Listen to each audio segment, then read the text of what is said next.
Hola, soy Hub. En este vídeo voy a explicar en qué consiste la actividad de este tema relacionado con los bucles y aparte de dar alguna pequeña ayudita que podéis utilizar o no, también voy a explicar en mayor profundidad en qué consiste el random para que a la hora de utilizarlo, que lo tenéis que utilizar, sepáis cómo funciona. La actividad consiste en que tenemos un array donde figuran una serie de imágenes que están colocadas en una carpeta y estas se colocan cada vez en un orden aleatorio diferente, utilizando para ello bucles, utilizando arrays y también utilizando el método random. En realidad el funcionamiento es muy sencillo, hay un botón, al hacer clic aparecen las 6 imágenes en un orden siempre aleatorio y cuando volvemos a hacer clic otra vez en el botón, pues aparece otra vez lo mismo, las 6 imágenes siempre en un orden diferente, en un orden aleatorio.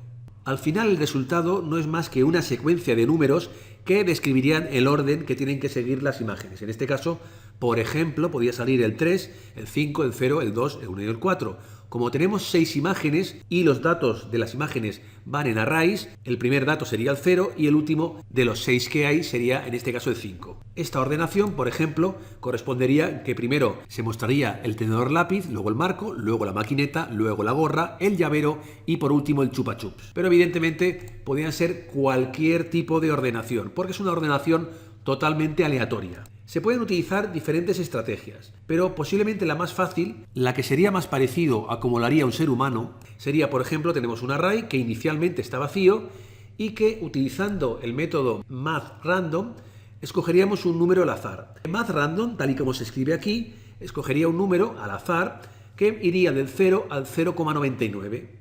pero que tendría muchísimos decimales, como por ejemplo los que aparecen por ejemplo aquí, ya que los números son totalmente aleatorios. Claro, a mí me interesa no que sean 0, algo, sino que vayan por ejemplo del 0 al 5.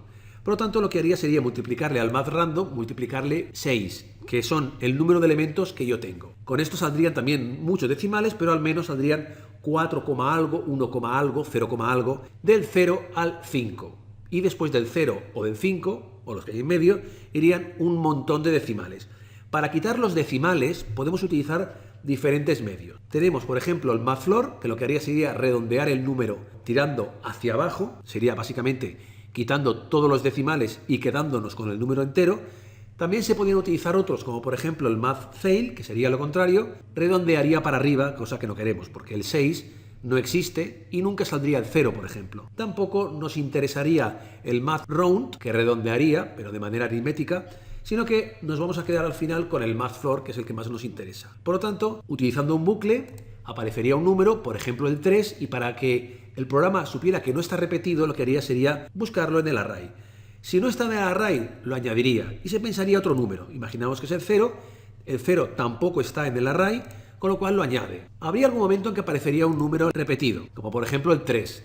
Lo que haría sería buscarlo dentro del array y si lo encuentra, lo que hace es no añadirlo y repetir el bucle de nuevo. Podría salir, por ejemplo, el 1, con lo cual lo añadiría, y bueno, pues el 5, por ejemplo, el 2 y por ejemplo el 4. Cuando tuviéramos ya una secuencia, como la condición para que el bucle se ejecute ya no se cumple, la condición sería que se tiene que ejecutar el bucle cuando el array len, es decir, la longitud de números que hay en el array, fuera menor de 6, en este caso hay 6, con lo cual pues el bucle no se volvería a ejecutar. Tendríamos, por ejemplo, la secuencia de 3, 0, 1, 5, 2, 4, por ejemplo, ya que serían, evidentemente, esto es aleatorio. Esta secuencia correspondería, pues, por ejemplo, al tenedor lápiz, luego la maquineta, luego el llavero, luego el marco de fotos, la gorra y luego el chupa chup, por ejemplo, que sería la que se mostraría a continuación. Esta es una propuesta de cómo lo podrías hacer, pero evidentemente puedes coger cualquier otro método que te puedas pensar y que pueda ser más fácil. Ánimo y adelante.